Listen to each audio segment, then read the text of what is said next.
नमस्कार, स्वागत है आपका बिहार समाचार में। बिहार वालों के लिए आज कुछ बड़ी और काम की खबरें सामने आ रही है।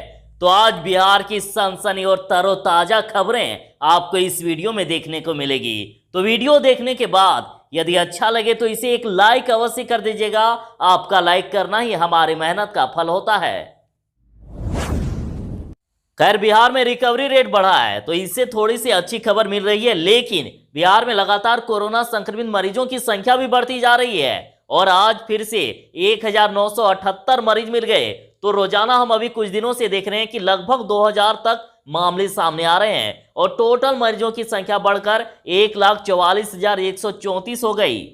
तो चलिए जानते हैं आखिर कहां से कितने नए मरीज मिले। तो पटना में 263, अररिया में 117, मुजफ्फरपुर में 134, अरवल में 16, औरंगाबाद में 49, बांका में 24, भागलपुर में 91, बेगूसराय में 52, भोजपुर में 30, बक्सर में 18, दरभंगा में 37, पूर्वी चंपारण में 84, गया में 52, गोपालगंज में 64, जमुई में 13, जहानाबाद में 19, कैमूर में 4, खगड़िया में 11, किशनगंज में 25, लखीसराय में 29, मधुबनी में 61, मधेपुरा में 51, मुंगेर में 4, नालंदा में 46, नवादा में 88, पूर्णिया में 91, रोहतास में 34, सहरसा में 64, समस्तीपुर में 57, सारण में 63, शेखपुर में 25, शिवहर में 27, सीतामढ़ी में 54, सिवान में 18, सुपौल में 51, वैशाली में 24 और पश्चिमी चंपारण में 52 नए संक्रमितों की पहचान हुई। तो वहीं पिछले 24 घंटे में बिहार में 1435 मरीज ठीक हो चुके हैं और अब तक बिहार में 1,26,411 मरीज ठीक हो चुके हैं। रिकवरी रेट है 87.7% और बिहार में कुल एक्टिव मरीजों की संख्या 18,429 तक पहुंच गई। तेजस्वी ने फिर बोला बिहार सरकार पर हमला और कहा कि नीतीश कुमार ने 2 पीढ़ियों को बेरोजगार कर दिया। माननीय तेजस्वी यादव जी ने ट्वीट करके कहा है कि बिहार सीएम नीतीश कुमार जी से आप उनके कर कमलों द्वारा बिहार को सौंपी गई रिकॉर्ड तोड़ बेरोजगारी और पलायन पर सवाल करेंगे तो वे गुस्से से लाल हो जाएंगे, क्योंकि युवाओं की 2 पीढ़ियां बर्बाद करने के बाद जवाब देने के लिए कुछ है ही नहीं। आगे उन्होंने कहा कि बेरोजगारी के जिम्मेदार बीजेपी और नीतीश कुमार। चुनाव आयोग ने कर दिया है ऐलान कि 29 नवंबर से पहले पूरे हो जाएंगे बिहार विधानसभा चुनाव। भारत निर्वाचन आयोग ने कहा है कि बिहार विधानसभा चुनाव की तारीखों का ऐलान सही समय पर किया जाएगा और आयोग बिहार चुनाव के समय ही 65 सीटों पर उपचुनाव भी कराने की तैयारी कर रही है और चुनाव आयोग के मुताबिक बिहार विधानसभा चुनाव को 29 नवंबर 2020 से पहले पूरा करना है और उसी समय के आसपास विभिन्न राज्यों की 64 विधानसभा और 1 लोकसभा सीट पर उपचुनाव कराया जाएगा।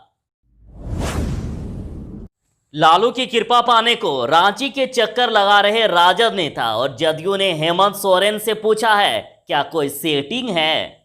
बिहार के नेताओं के लालू यादव से मुलाकात पर जदयू ने झारखंड के मुख्यमंत्री हेमंत सोरेन पर निशाना साधा है और जदयू नेता और सूचना व जनसंपर्क मंत्री नीरज कुमार ने शुक्रवार को झारखंड के जेल आईजी द्वारा लिखा पत्र दिखाकर ये कहा कि लालू यादव दरबार लगा रहे हैं और झारखंड सरकार ने धारा 420 के सजायाफ्ता लालू को अपना राजकीय अतिथि बनाकर रखा है। लगातार जेल मैनुअल का उल्लंघन हो रहा है।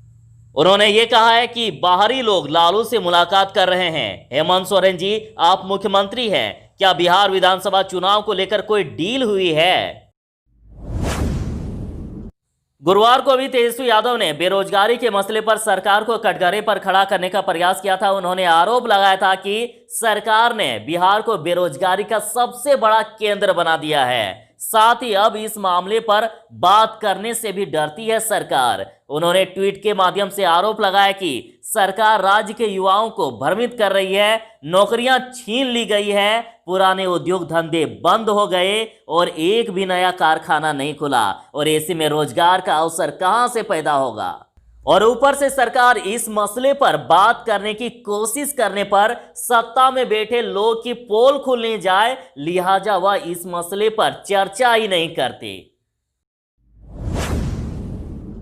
सूचना एवं जनसंपर्क मंत्री नीरज ने कहा है कि झारखंड सरकार दोहरा रवैया अपना रही है। ऐसी क्या मजबूरी थी कि लालू यादव के बेटे तेज प्रताप यादव को बिहार लौट जाने दिया गया और उन पर कार्रवाई नहीं की, और दूसरी ओर लालू से मिलने गई राजद की दलित विधायक समता देवी को क्वारंटाइन कर दिया गया।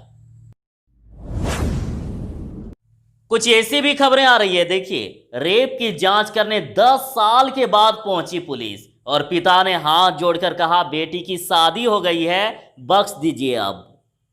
अखाड़ा घाट रोड इलाके के एक मोहल्ले में 10 साल पहले 17 वर्षीय किशोरी का दुष्कर्म हुआ था। उसके बाद कोर्ट केस भी हुआ, एफआईआर भी हुआ और एफआईआर के बाद पीड़िता व परिजन कार्रवाई के लिए थाने से लेकर अन्य अधिकारियों के पास चक्कर काटते रह गए, लेकिन कुछ नहीं हुआ।